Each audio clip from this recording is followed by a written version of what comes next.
11월 첫 번째 주일 주님의 전에 오시고 또 각자 자리에서 예배드리시는 모든 분들 주님의 이름으로 환영합니다. 이 시간 마음을 모아 신령과 진정으로 하나님께 예배드리기 원합니다. 다 함께 찬양하겠습니다.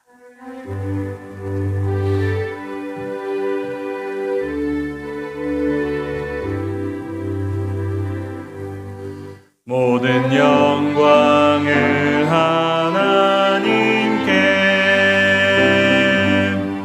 모든 영광을 하나님께, 온 마음과 뜻 다해 주 사모합니다. 모든 영광을 하나님께. 예수님 찬양 받으소서. 예수님 찬양 받으소서. 죄 사했네 우리 위해 성령 주셨네. 예수님 찬양 받으소서. 위로의 성령님이시여,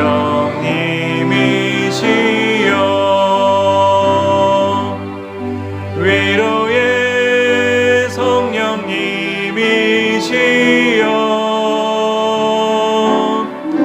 우리 안에 계셔서 늘 인도하셨네.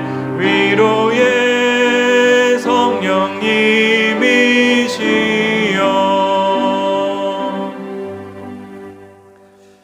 거룩하신 하나님 아버지, 주님의 자녀로 부름받은 저희들 이 자리로 오게 하셔서 찬양과 감사로 예배드리게 하여 주시니 감사드립니다. 저희들의 마음과 또 저희들의 영을 주의 영으로 충만하게 하여 주셔서 이 시간 영과 진리로 예배드리게 하여 주시옵소서. 사랑의 하나님, 주님의 사랑의 손길로 지치고 고단하고 상한 우리의 심령을 어루만져 주시며 오늘도 생수와 같은 말씀으로 낙심한 모든 백성들의 마음을 굳게 세워 주시옵소서. 우리의 보혜사 되신 성령 하나님, 저희들을 고아처럼 홀로 두지 마시고 약속하신 대로 신령한 은사를 부어주사 세상에서 받을 수 없는 참된 평안과 안식과 능력을 얻게 하여 주시옵소서. 예수 그리스도의 이름으로 기도드립니다. 아멘. 시간 함께 자리에서 일어나셔서 찬송가 66장 찬양하겠습니다.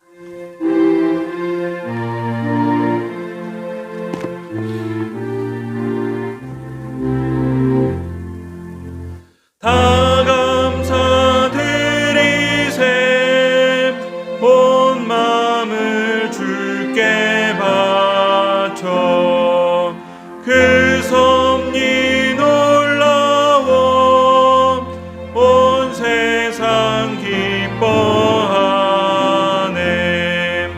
예부터 주신 복 한없는 그 사랑 선물로 주시네. 이제와 영원히 사랑의 하나님 언제나 함께 계셔. 기쁨과 평화에 복 내려 주옵소서. 몸과 맘 병들 때 은혜로 지키사 이 세상 악에서 구하여 주소서. 감사와 찬송을 다 주께 드리어라. 저 높은 곳에서 다스리시는 주님 영원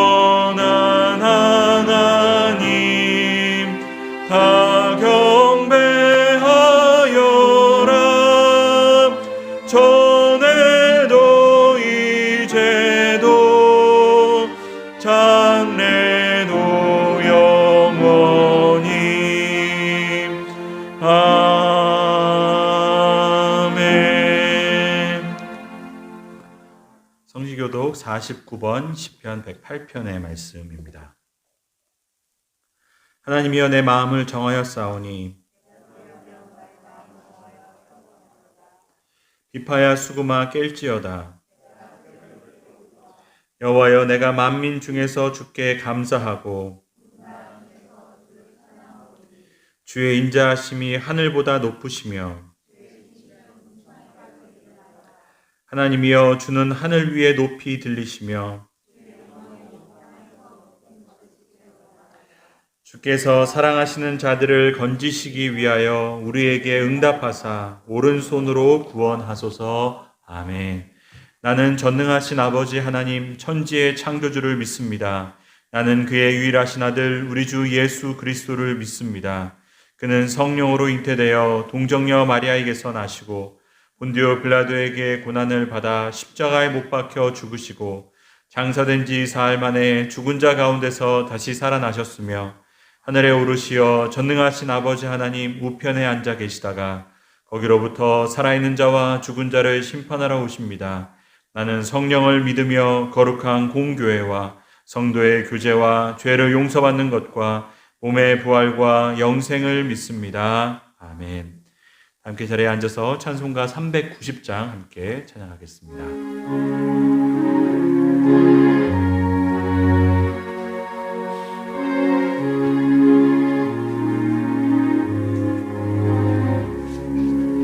예수가 거느리시니 즐겁고 평안하구나. 주야에 자고 깨는 것 예수가 거느리시네. 주날 항상 돌보시고 날 친히 거느리시네. 주날 항상 돌보시고 날 친히 거느리시네. 때때로 괴로움 당하면 때때로 기쁨 누리네. 풍파 중에 지키시고 평안히 인도하시네. 주날 항상 돌보시고 날 친히 거느리시네. 주날 항상 돌보시고 날 친히 거느리시네. 내 주의 손을 붙잡고 천국에 올라가겠네. 괴로우나 즐거우나 예수가 거느리시네. 주날 항상 돌보시고 날 친히 거느리시네. 주날 항상 돌보시고 날 친히 거느리시네. 이 세상 이별할 때에 마귀의 권세 이기네. 천국에 가는 예수가 거느리시네. 주날 항상 돌보시고 날 친히 거느리시네. 주날 항상 돌보시고 날 친히 거느리시네. 아멘. 시간 기도드릴 때 장만석 장로님 기도하시고 다 함께 기도드리겠습니다.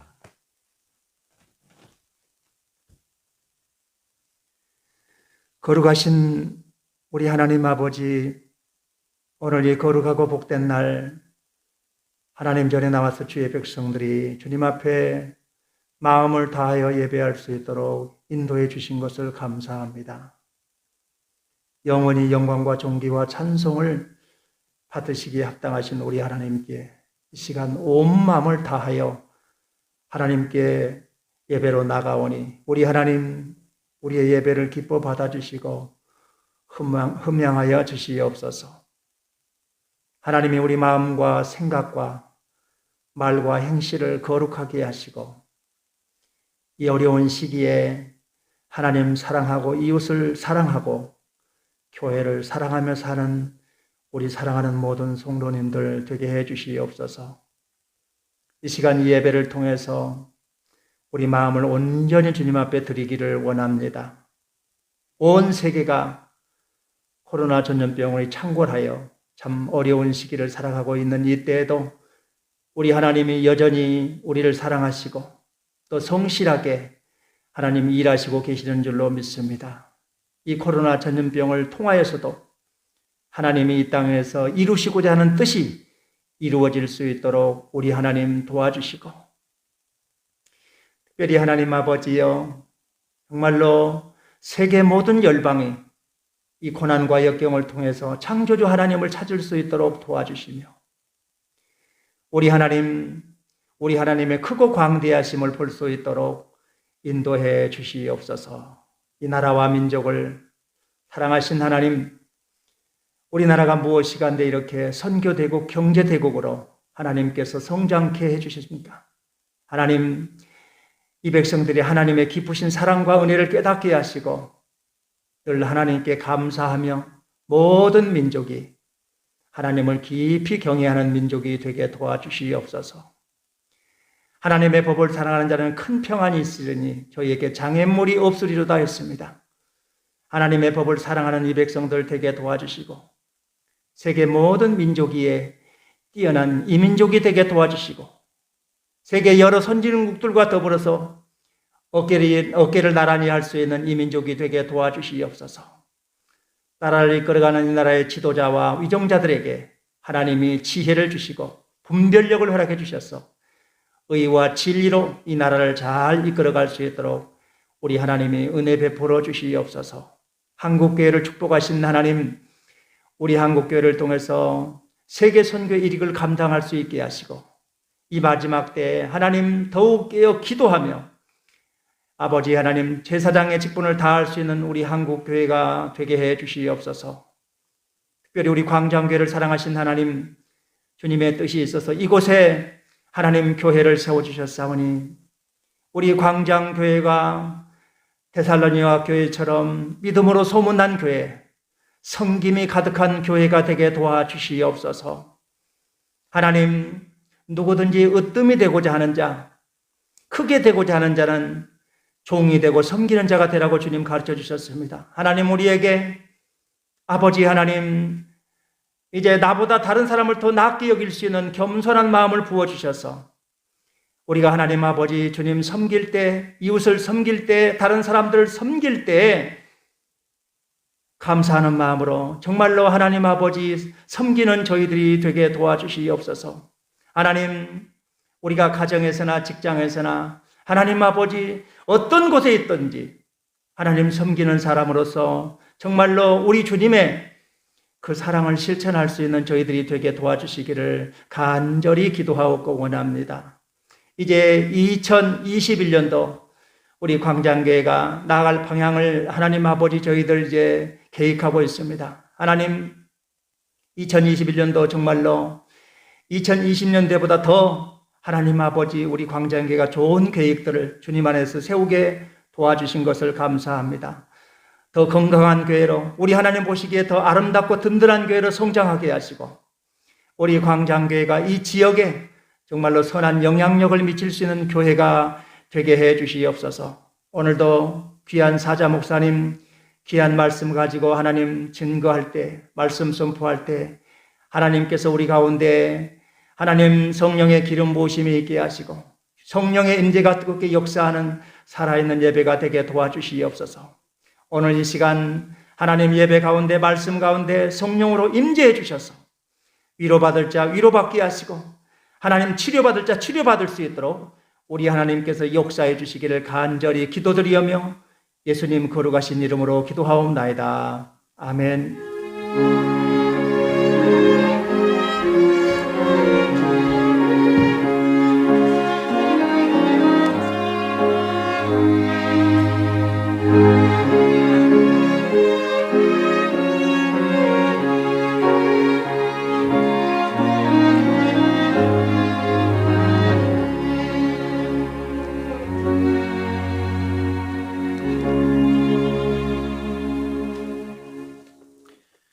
오늘 하나님께서 우리에게 주신 말씀은 신약 성경 데살로니가전서 2장 9절부터 13절까지의 말씀입니다.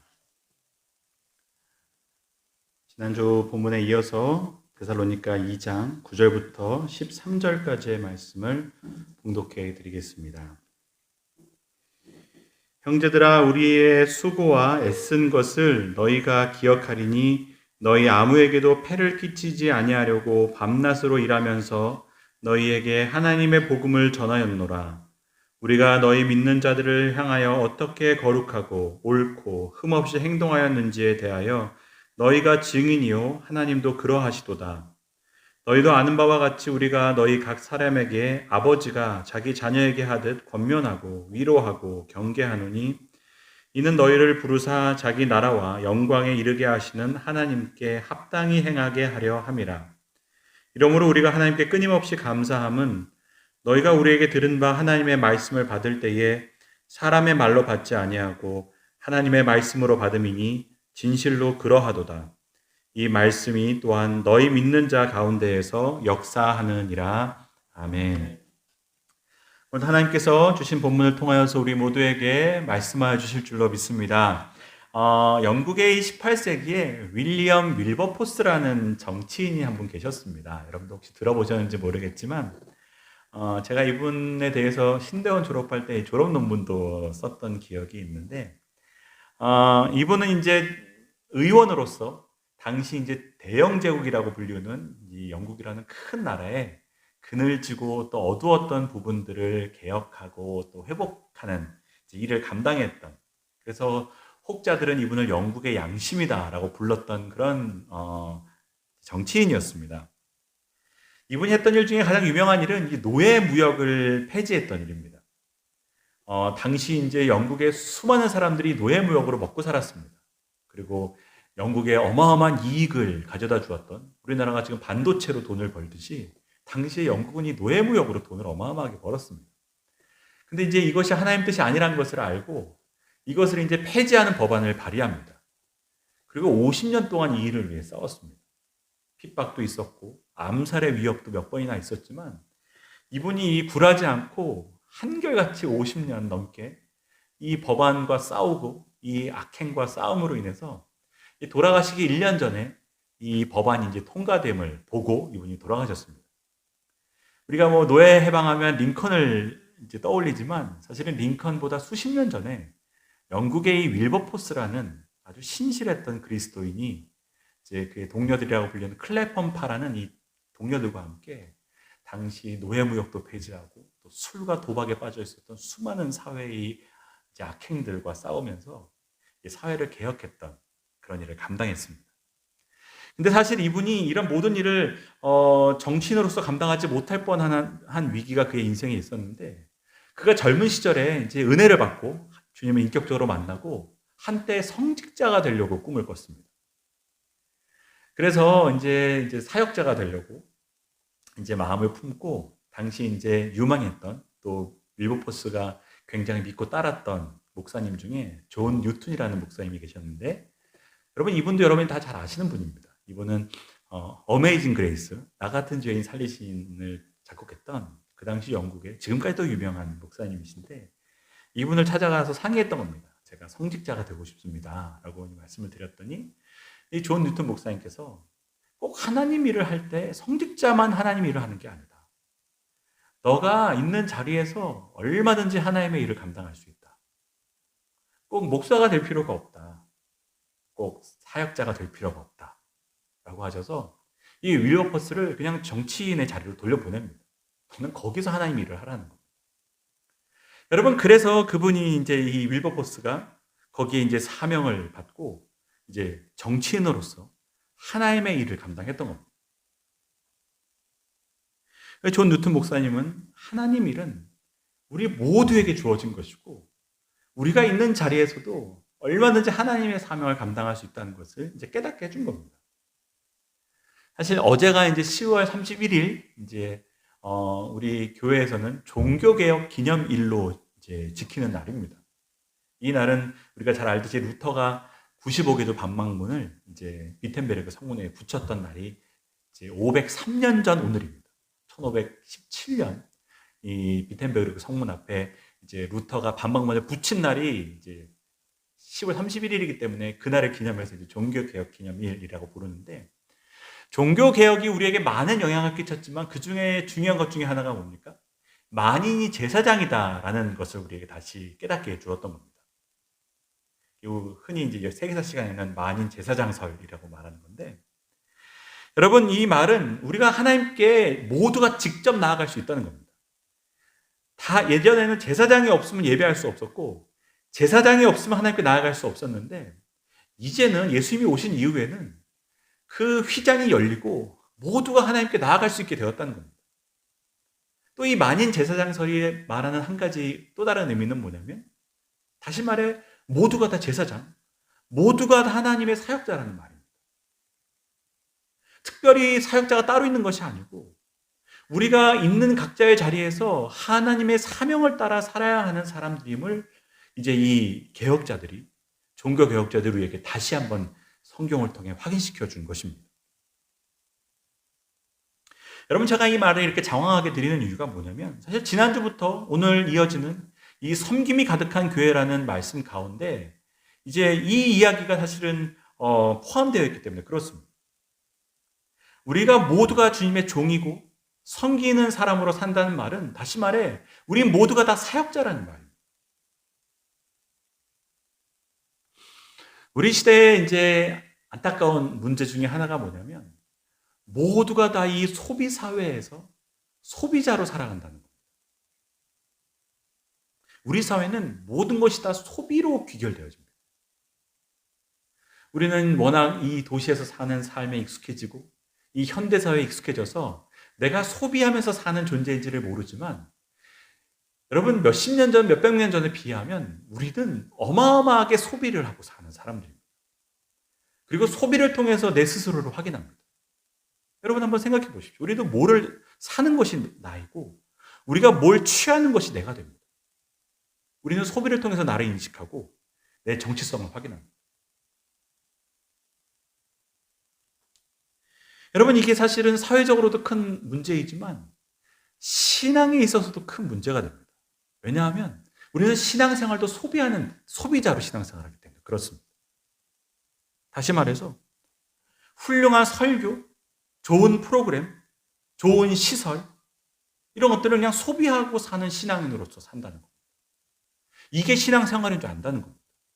이게 사는 줄로 아는 겁니다.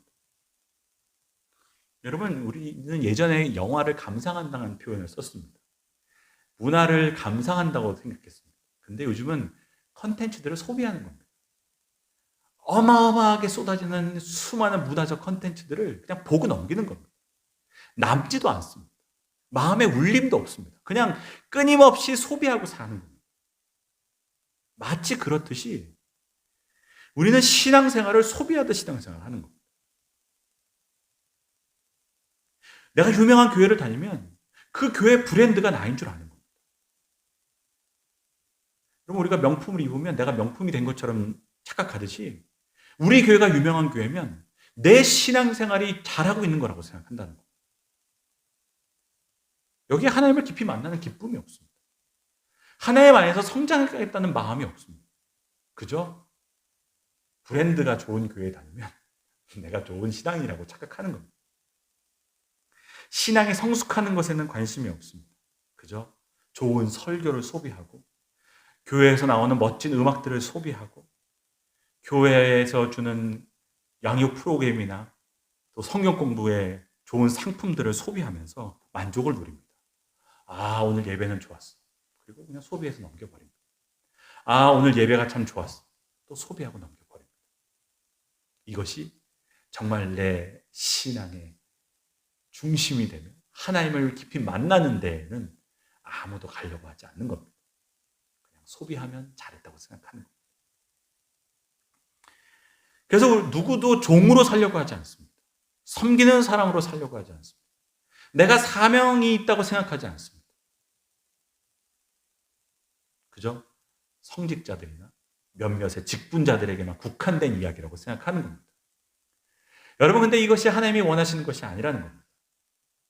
모두가 다 사역자임을 기억하라고 종교개혁이 일어난 거 아니겠습니까? 너희들이 다 제사장이라고 이것을 회복해야 된다고 하면서 종교개혁자들이 개혁을 했지만 지금 우리는 다시 예전으로 돌아가는 겁니다. 내가 사명자라는 사실을 또 다시 잊어버리고 많이 제사장인데 내가 이 땅을 살아가는 제사장으로서 살지 않는다는 겁니다. 그런 의미에서 이 데살로니가전서 2장 1절부터의 말씀은 우리에게 그래서 중요한 것입니다. 우리가 사명자로 살아야 되고 우리가 종이 되어야 하고 우리가 모두 섬기는 사람으로 살아야 하고 또 어떻게 하면 그렇게 살 수 있는지를 우리에게 보여주기 때문에 그렇습니다. 그래서 오늘은 섬김이 가득한 교회 두 번째 시간으로 어떻게 하면 우리가 잘 섬기는 자가 될 수 있는지, 어떻게 하는 것이 하나님께서 기뻐하시는 사명자의 삶인지를 우리가 잠시 본문을 통하여서 나누고자 합니다. 여러분, 우리가 오늘 이제 9절부터 읽었지만 앞에 있는 내용을 다시 한번 보기를 원하는데 1절부터 이 오늘 읽은 13절까지의 말씀을 쭉 확인하다 보면 계속해서 반복되어지는 단어가 사실은 하나님입니다. 여러분, 당연히 성경책이니까 하나님이 반복되겠지라고 이제 생각하겠지만 유난히 여러분 하나님이란 단어가 거의 한 절에 걸러 하나 나올 정도로 굉장히 많이 하나님이라고 나옵니다.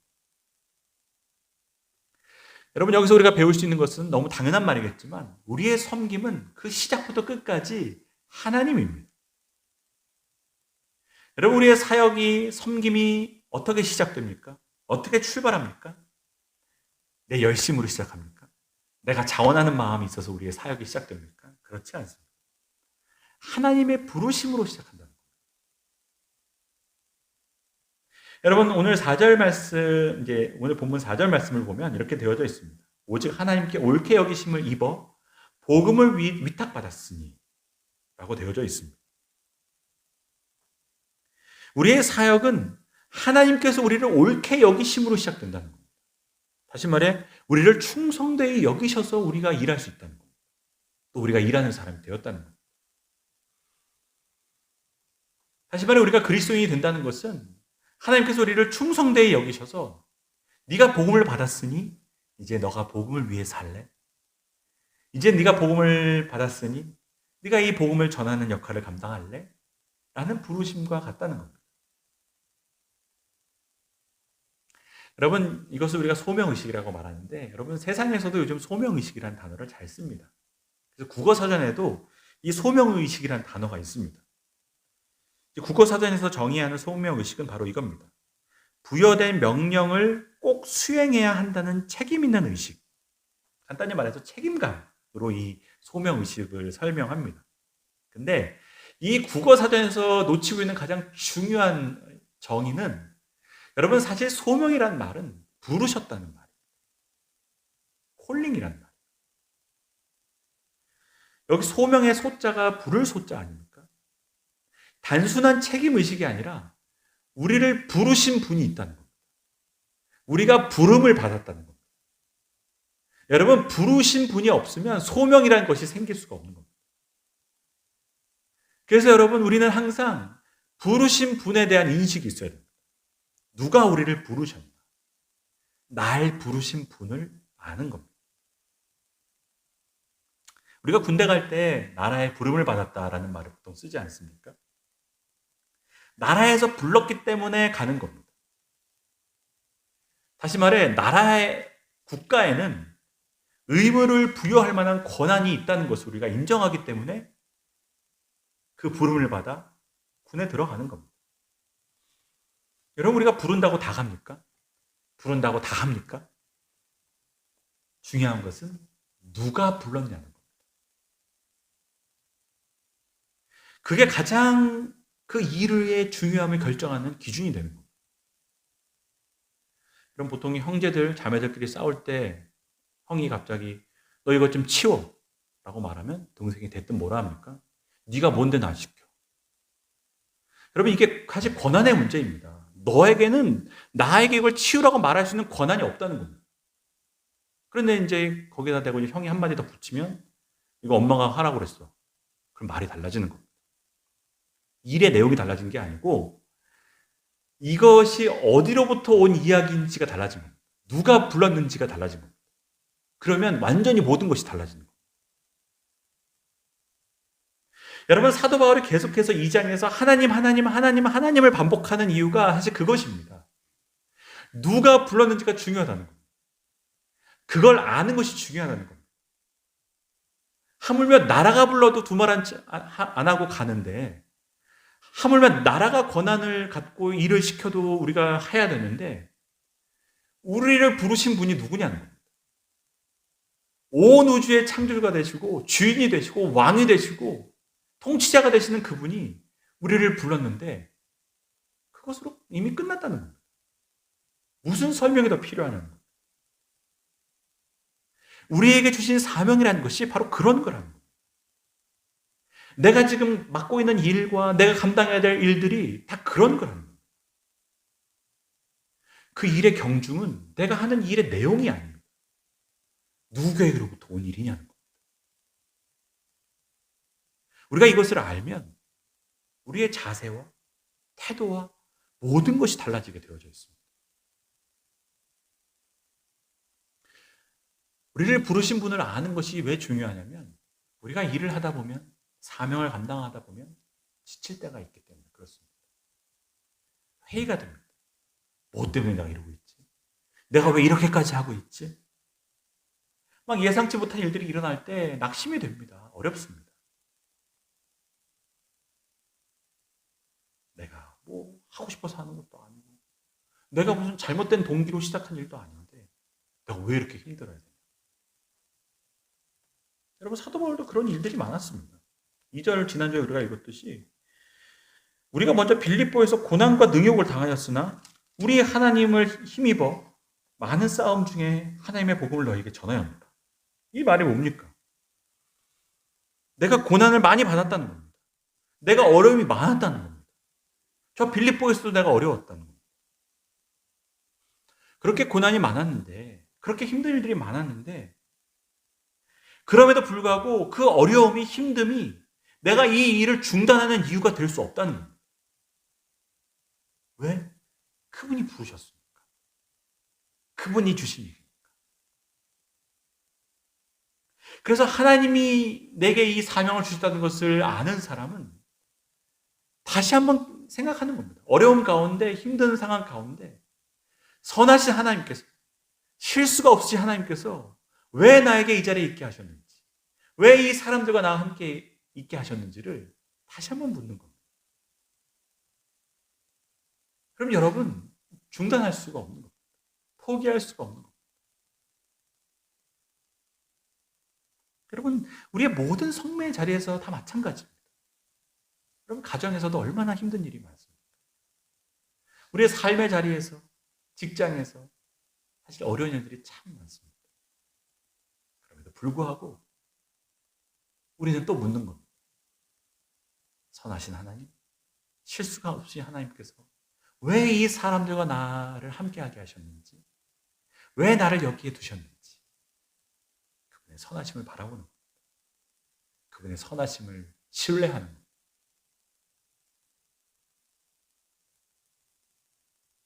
그리고 이 일을 그만두는 이유가 지금 당하고 있는 어려움이나 방해가 될 수 없음을 다시 한번 기억하는 겁니다. 여러분, 그래서 사실 믿는 사람의 삶은 군인들처럼 단순합니다. 그냥 하나님께서 하라시니까 하는 거고, 가라시니까 가는 거고, 또 있으라 하시니까 있는 겁니다. 그 부르심 앞을 피할 수가 없습니다. 절대자 하나님께서 부르셨는데 우리가 어떻게 그 부르시면서 피하겠습니까? 근데 여러분, 반대로 우리가 그 일을 그만두는 이유도 분명합니다. 하나님께서 그만하시라면 그만두는 겁니다. 뒤도 안 돌아보고 그만두는 겁니다. 내가 뭐 이 일에 애정이 있고 내가 얼마나 희생을 하고 애를 쏟고, 여러분 그런 거 없는 거예요. 그냥 그만두라 하시면 또 그땐 또 뒤도 안 돌아보고 또 털어버리는 거예요. 여러분, 우리 하나님이 우리의 사역의 시작이시고 섬김의 동기가 되시고 또 그 일을 할 수 있는 힘이 되시는 줄로 믿습니다. 여러분, 우리 하나님께서 우리에게 위탁하셨습니다. 맡기셨습니다. 여러분의 가정을, 여러분의 섬김의 자리를, 여러분의 직장과 여러분이 있는 모든 학업의 자리도 하나님께서 맡기신 것입니다. 그 하나님의 부르심에 순종함으로 하나님을 힘입어 우리에게 맡겨주신 일을 잘 감당하는 저 여러분들이 되시기를 주님의 이름으로 축복합니다. 여러분, 또 우리의 두 번째로 우리가 이 본문을 통해서 기억해야 될 것은 이 사역의 방향, 우리의 섬김의 목적을 분명히 세워야 한다는 것입니다. 그것은 다른 것이 아니라 4절 후반부에 나와 있듯이 하나님의 기쁨입니다. 사도 바울은 그렇게 말합니다. 우리가 이와 같이 말함은 사람을 기쁘게 하려 함이 아니요 오직 우리 마음을 감찰하시는 하나님을 기쁘시게 하려 함이라. 여러분, 우리의 섬김의 방향은 하나님의 기쁨이 되어야 된다는 겁니다. 이 방향으로 가야지 된다는 겁니다. 여러분, 제가 아직까지 동네에 적응하지 못한 것 중에 하나가 뭐냐면 아직 이 버스를 어떻게 타야 될지 모른다는 겁니다. 아직 1년이 지났는데도 잘 모르겠습니다. 울산 시내를 나간다고 했을 때 이쪽 편에서 타야 되는지 저쪽 한빛마트 쪽에서 타야 되는지를 모르겠는 겁니다. 어느 날은 호계시장 가가지고 내 느낌으로는 이렇게 가는 것 같은데 탔다가 완전 거꾸로 가가지고 혼자 효성 해링턴에 가가지고 15분, 20분이 더 걸려가지고 갔습니다. 아직 방향을 잘 모르겠고 저만 그런 줄 알았더니 여기에 사신 분들도 잘 모르시더라고요. 여러분, 제가 그래서 항상 버스 타기 전에 방향을 확인합니다. 어디로 그 방향으로 가는 게 맞냐. 그러면 이제 아저씨가 방향을 확인해 주면 이제 그제서야 안심하고 이제 타는 겁니다. 여러분, 우리의 섬김도 마찬가지입니다. 무조건 열심히 한다고 잘하는 게 아닙니다. 방향을 잘 잡아야 되는 겁니다. 방향이 틀리면 완전 틀려지는 겁니다.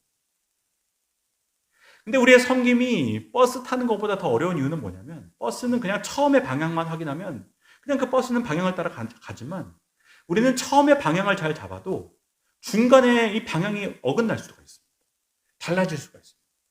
좋은 동기로 시작해도 처음에는 하나님의 기쁨이라는 방향으로 시작해도 중간에 또 허튼 데로 가게 될 수 있기 때문에 이 방향은 항상 확인해야 됩니다.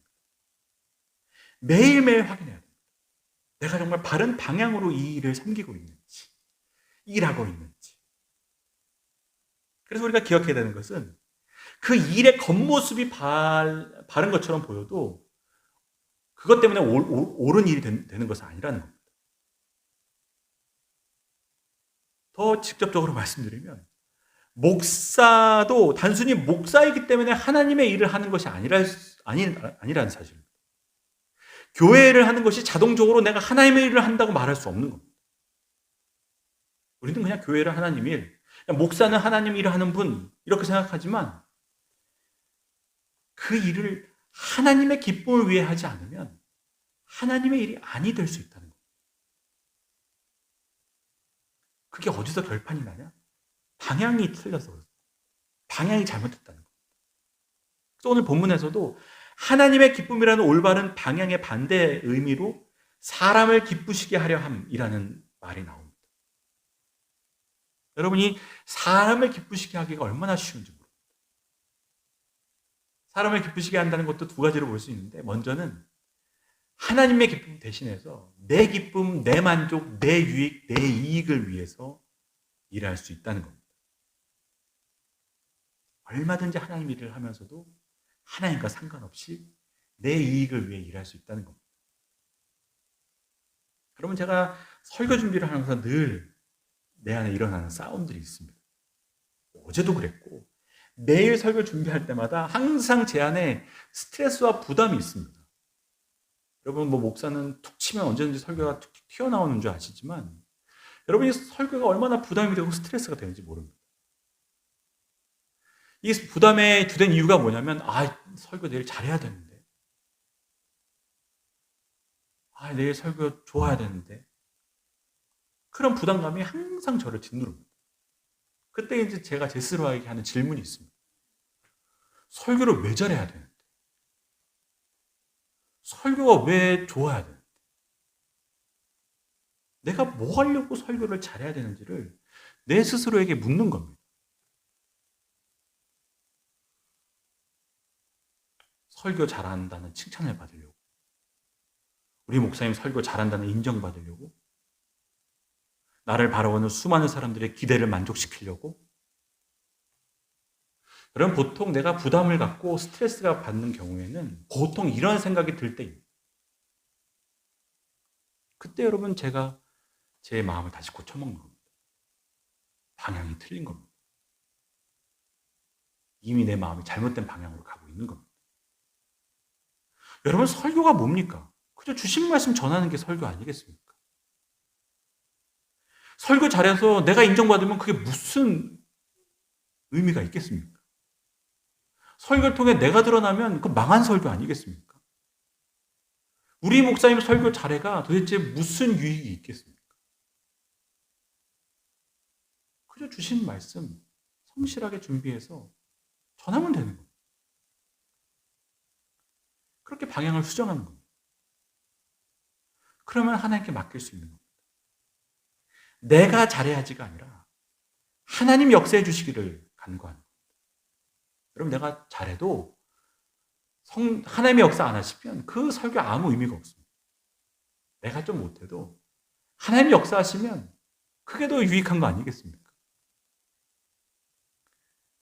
그렇게 방향을 수정하고 나면 내 마음의 부담도 사라집니다. 스트레스도 사라집니다. 쓸데없는 부담, 쓸데없는 스트레스. 방향을 수정하면 모든 것이 좋아지는 겁니다.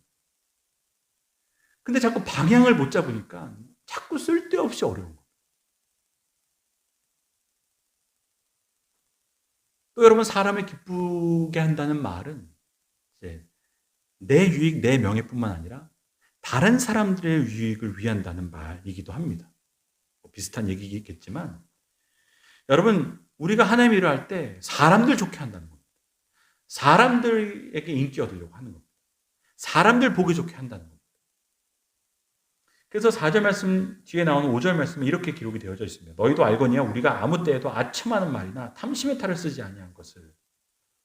여기서 아첨하는 말이 뭡니까? 사람들 듣기 좋게 늘 말하는 겁니다. 늘 그 사람들 눈치 보는 겁니다. 그 사람들 좋게 해야 된다고 생각하는 겁니다. 여러분 우리가 하나님 바라보고 일할 때는 가끔은 내 역할을 분명히 해야 될 때가 있고 해야 될 말을 해야 될 때가 있는데 안 합니다. 왜? 사람들이 싫어할까 봐. 여러분 이것이 세상 일과 하나님 일이 다른 겁니다. 이 세상 일은 그냥 사람들 좋게 하면 그것이 오케이입니다. 그냥 사람들만 좋게 하면 박수 쳐줍니다.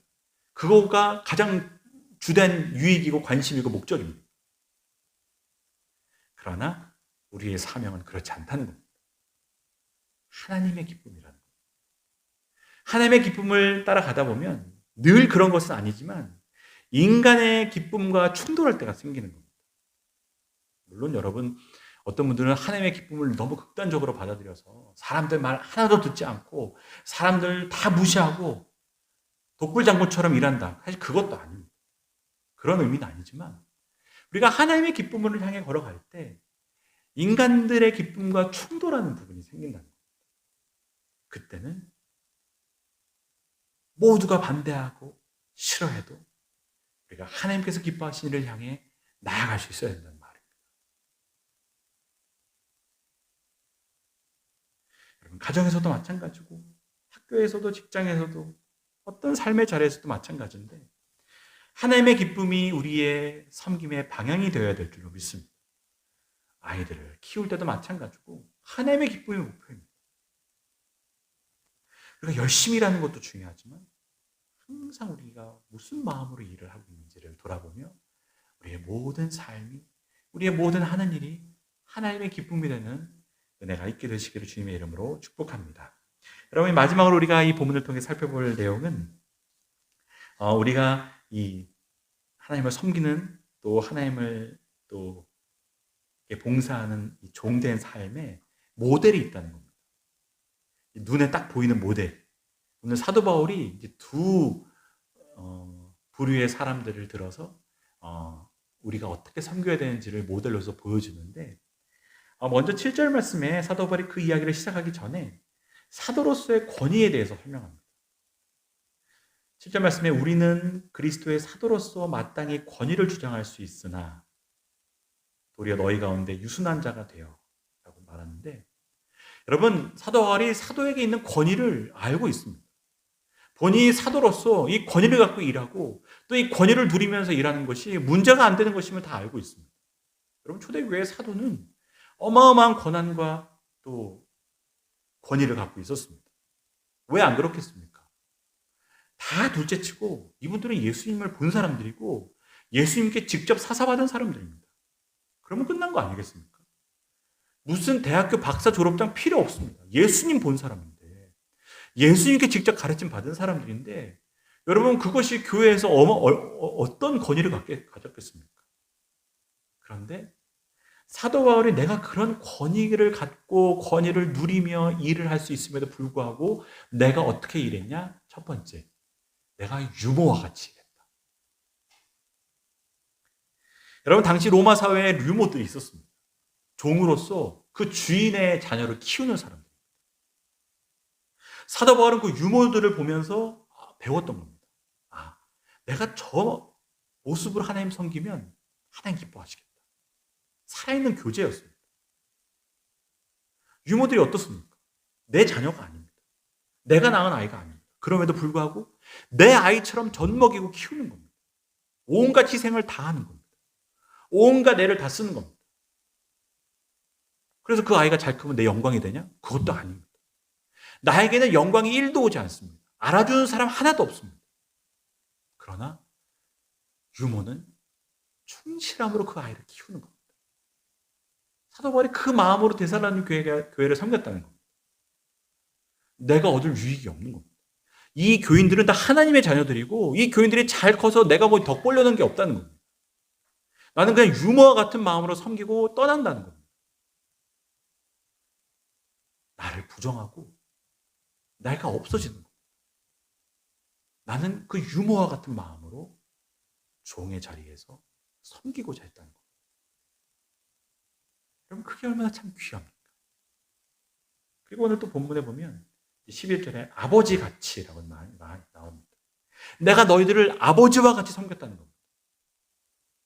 이 아버지와 같다는 내용이 사실은 9절, 10절, 8절에 쭉 나오는데, 이게 뭐냐면, 여러분, 사도 바울이 이 데살로니가 교회에 짐이 되지 않기 위해서 자신이 일을 하면서 그 교회를 섬겼던 겁니다. 생업을 하면서 밤낮 일하면서 피곤함에도 불구하고 그 교회를 섬긴 겁니다. 왜? 교회에 폐가 안 들려고. 그 교회가 이제 생긴 지 얼마 안 됐는데 내 사역을 금전적으로 도울 수가 없는 겁니다. 그러니 본인이 일하면서 그 사역지를 섬겼던 겁니다. 이게 아버지와 같이 섬겼다는 겁니다. 내가 마땅히 누려야 될 것도 누리지 않고 내가 자녀에게 짐이 되지 않기 위해서 내가 밤낮 없이 희생하면서 교회를 섬겼다는 겁니다. 그럼 우리네 아버지들이 다 그런 거 아니겠습니까? 누릴 거 안 누리고 먹을 거 안 먹고 살 거 안 사고 내가 벌었는데 내가 쓰는 거 하나도 없이 자녀들에게 다 갖다 주고, 또 나이 들으셔서도 요즘 어른들 보면 70, 80이 되셔도 뭘 해도 소일거리라도 하십니다. 왜? 자녀에게 짐 안 되려고. 그런 마음으로, 아버지와 같은 마음으로 섬겼다는 겁니다. 여러분, 이와 같은 마음으로 섬기면 사실은 어떤 문제가 생기겠습니까?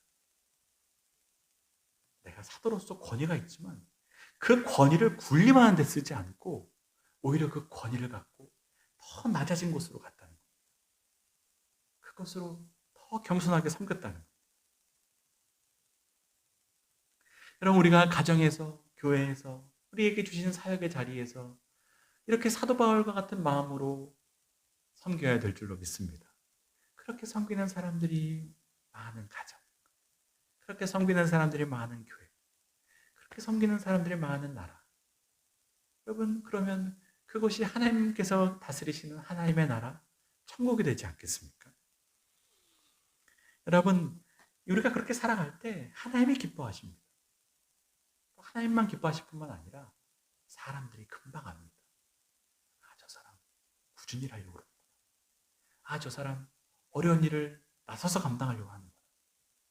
여러분, 우리가 뭐 사람들을 알아달라고 섬기는 것은 아닙니다. 맞아지는 것은 아닙니다. 그러나 우리 사회가 너무 이기적이고 자기 실속 차리는 사회이기 때문에 조금만 부지런히 꾸준히 해도 금방 빛이 납니다. 금방 사람들이 압니다. 여러분, 그렇게 우리가 살아야 하고 우리의 자녀들도 그렇게 키워야 됩니다. 여러분, 우리의 자녀들 어디서 섬긴다 그러면 부모님들이 먼저 가서 말립니다. 너 왜 귀찮게 그런 거 하냐? 넌 뭐 그렇게 아무것도 얻는 거 없이 왜 그러냐? 아이가 섬기고 오면 우리가 멍청한 일을 했다고 말합니다. 아이가 섬기는 일을 하고 오면 오히려 너 왜 쓸데없이 그런 일을 하냐고 합니다. 네 공부하지, 네 실속 차리지.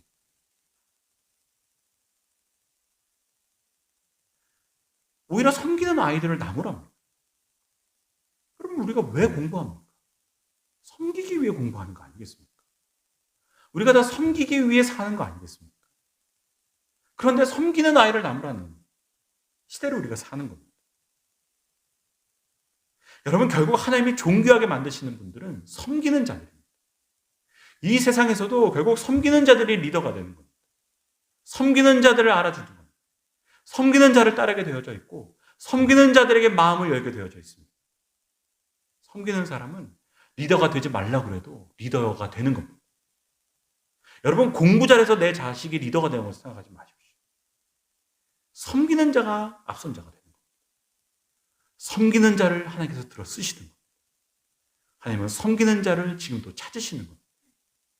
여러분, 우리 모두가 앞서가신 주님처럼 또 그 주님을 따라 섬기는 사람이 됐던 바울처럼 우리가 그렇게 유모처럼 아버지처럼 섬기는 사람이 되어야 될 줄로 믿습니다. 그래서 우리의 가정이 섬김으로 가득한 가정, 우리 교회가 섬김으로 가득한 교회가 되어야 될 줄로 믿습니다. 기도드리겠습니다. 하나님, 감사드립니다. 하나님께서 은혜 주셔서 저희들에게 오늘도 말씀을 통하여서 섬기는 길이 얼마나 복된 길인지 깨닫게 해주시니 감사드립니다. 십자가에 이르기까지 섬기는 길을 걸어가셨던 주님처럼 우리도 섬기는 사람이 되게 하여 주시며 낮아진 자가 되게 도와주시고 내 권위와 내 자리를 인정 못 받아서 억울해하는 것이 아니라 오히려 더 낮은 곳으로 가 하나님께서 주신 은혜를 따라 섬기는, 그래서 하나님의 기쁨이 되는 우리가 될 수 있도록 주님 한 분 한 분 은혜를 더하여 주시옵소서. 그래서 우리 성도들이 가는 곳곳마다, 광장교회 교인들이 있는 곳곳마다 다 하나님의 나라가 되게 도와주시옵시며 그곳에 주님의 향기가 가득 차고 넘치는 은혜가 있게 도와주시옵소서. 예수 그리스도의 이름으로 기도드립니다. 아멘. 시간 주신 말씀 기억하시면서 찬송가 213장 찬양하겠습니다.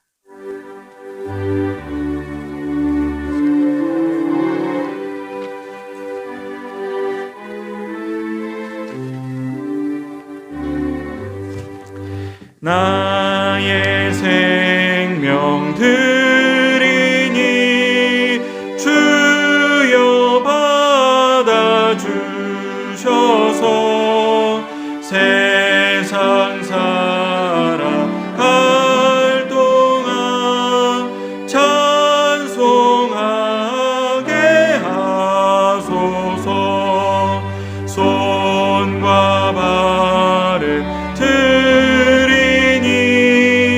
주여 받아주셔서 주의 이름 위하여 민첩한, 다 함께 5절 찬양하겠습니다. 나의 시간들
살아계신 주님 은혜를 감사드립니다. 거룩한 주님의 날 저희들을 주의 이름으로 불러주시고 예배드리게 하여 주시며 또 주님께서 우리에게 허락하신 말씀 듣게 하여 주시니 감사드립니다.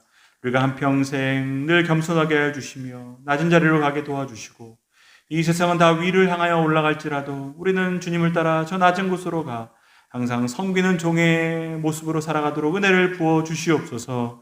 그렇게 우리 모든 광천교회 성도들 어디 가나 섬기는 사람들이 되게 도와주시며 우리 교회가 그렇게 섬김으로 넘쳐나는 교회가 되게 도와주시고 우리의 가정들마다 섬김으로 가득한 가정이 되게 도와주셔서 각자의 자리와 권위를 주장하는 곳이 아니라 우리 한 명 한 명이 모두가 서로를 섬기며 있는 곳곳마다 주의 나라를 이루는 복된 은혜가 있게 도와주시옵소서. 하나님 오늘도 주신 은혜를 감사하는 마음으로 드리는 예물마다 주님 기뻐 받아주시고 영광 받아주시옵시며 하나님 저들의 모든 삶의 자리에서 복의 근원으로서 또 은혜를 흘려보내는 은혜의 통로가로서 역할 잘 감당할 수 있도록 복에 복을 더하여 주시옵소서. 오늘도 하나님께 간구가 없는 것은 이 어려움 가운데 있는 나라 민족 가운데 주의 은혜를 부어주시옵시고 하나님 북한 동포들에게 복 내려주시며 복음으로 하나 되게 도와주시옵시고 이 민족이 하나 되어 이 마지막 때에 주의 영광을 드러내며 주의 복음 증거하는 제사장의 나라가 될 수 있도록 복의 복을 더하여 주시옵소서. 위정자들에게 은혜 부어주시며 대통령에게 복 내려주시고 국회의원들에게 은혜 부어주시며 모든 공무원들에게 함께하여 주시며 우리 울산시에 복 내려주시고 우리 지역에 은혜를 부어주셔서 하나님께서 기뻐하시는 일들이 넘쳐날 수 있도록 하나님의 나라가 될 수 있도록 주님 은혜와 은총을 더하여 주시옵소서. 하나님 함께해 주셔서 우리 광장교회 주어진 사명 잘 감당하는 교회가 되게 도와주시며 우리 교회가 하나님 살아있는 교회로 또 하나님께 기쁨이 되는 교회로 이 땅 가운데 수많이 죽어간 영혼들을 살리며 또한 하나님께서 주신 복음을 땅끝까지 전하는 안디옥 교회와 같은 교회가 될 수 있도록 주님 은혜를 더하여 주시옵소서. 하나님 세우신 모든 일꾼들 복 내려주시고 주의 영으로 충만하게 도와주시며 원로 목사님으로부터 시작하여 모든 아이들에게 이르기까지 있는 자리에서 하나님께서 주신 사명자로 살아갈 수 있도록 복의 복을 더하여 주시옵소서.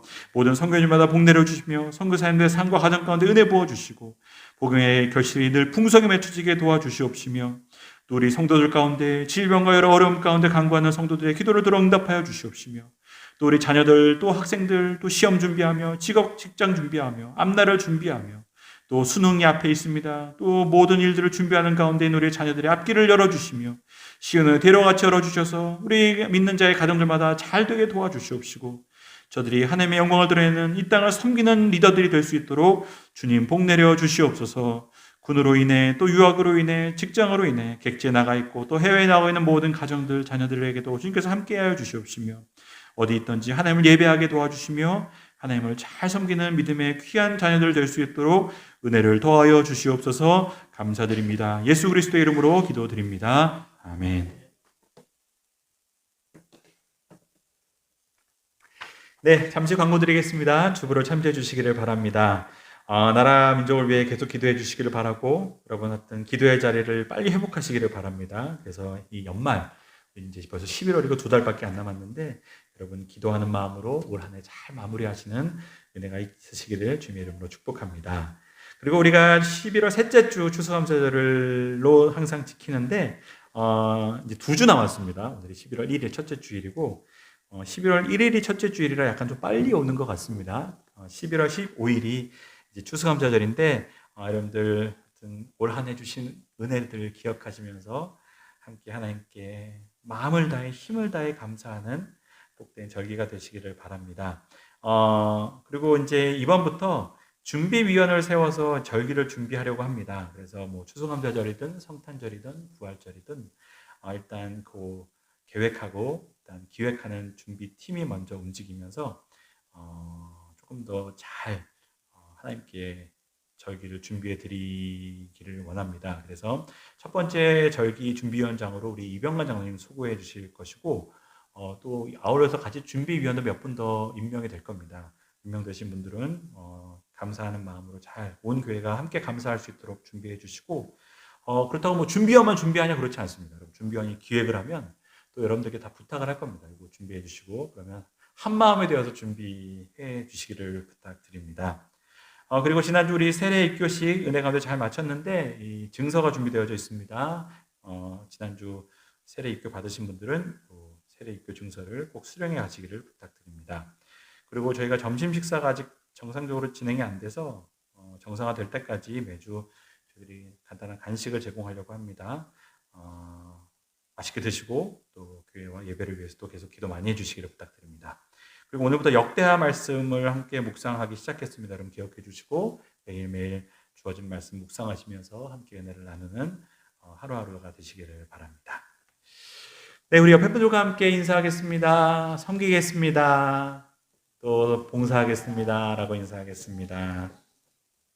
네, 인사드립니다. 오늘 또 11월 첫 주라 우리 원로 목사님 앞으로 모셔서 이제 축도를 받도록 하겠습니다. 우리 마지막 다 함께 자리에서 일어나셔서 살아계신 주 함께 찬양하시고 우리 원로 목사님 축도로 예배 마치도록 하겠습니다.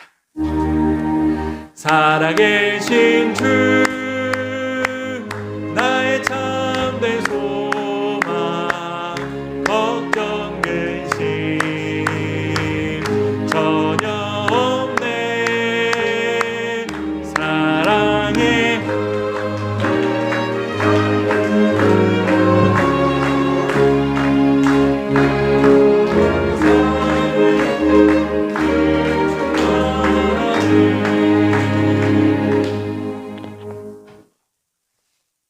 이제는 우리를 죄에서 구원해 주신 우리 주 예수 그리스도의 은혜와 독생자를 아낌없이 보내주신 그 크신 하나님의 사랑과 성령님의 가망없는 역사 충만하심이 예수님처럼 바울처럼 아버지처럼 어머니처럼 섬기기로 다짐한 우리 모든 성도들 머리 위에 이제로부터 영원토록 함께 하시기를 축원하옵나이다. 아멘.